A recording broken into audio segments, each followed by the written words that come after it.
Quinta corsa dall'Arcoveggio, miglio per 10 dopo il ritiro di Uppi Mar, lo schieramento Solimano, Zebudipa, Tanita, Tomos Daghi, Toscano BF, Zinial in prima fila, Eulalia, Zarina Di Roberto, Viola Rossini, Uveni e Mail in seconda. I favori per Tanita, numero 3, Edoardo Baldi. Macchina che accelera, in partenza veloci Solimano, Zebudipa e anche Tanita, più svelta del solito a mettersi sulle gambe.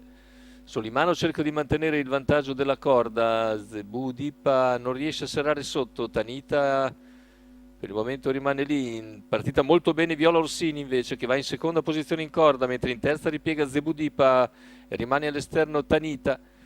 14,9 per Solimano che è in schiena Viola Orsini e quindi Zebudipa. Completamento del quarto iniziale in 33. Tiene andatura sollecita il leader, mentre all'esterno c'è anche Tomos Daghi in quarta posizione lungo la corda Eulalia con all'esterno Zarina Di Roberto, poi Uvenia Mail. Intanto i 600 in 45,9. Cerca di farla pesare Solimano a Tanita. Seconda posizione sempre Viola Orsini.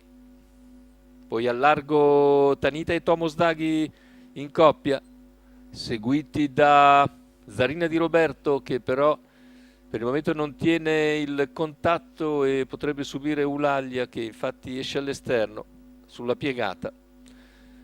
Siamo al completamento del chilometro che Solimano percorre in 1,16,3. Tanita all'esterno, alla corda c'è Viola Orsini, al largo Tomos Daghi seguito da Eulalia, lungo la corda Zebudipa, cavalli a 400 dalla conclusione con Tanita che sta passando su Solimano in difficoltà. Viola Orsini sposta dalla scia di Solimano, poi anche Tomos Daghi in terza ruota, in quarta ci va Eulalia, ancora Uvenia Mail che non ha spazio, Zebudipa alla corda, completamento della curva finale, ingresso addirittura d'arrivo con Tanita che ha fatto il vuoto.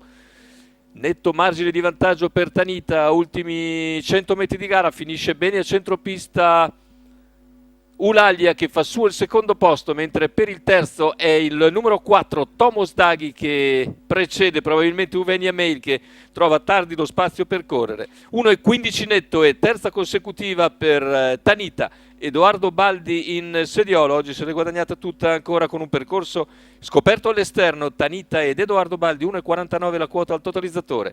Andiamo a rivedere il primo piano per la vincitrice. Al secondo posto più indietro finisce Eulalia al rientro in Italia, mentre per il terzo Tomos Daghi numero 4 precede Uvenia Mail numero 10.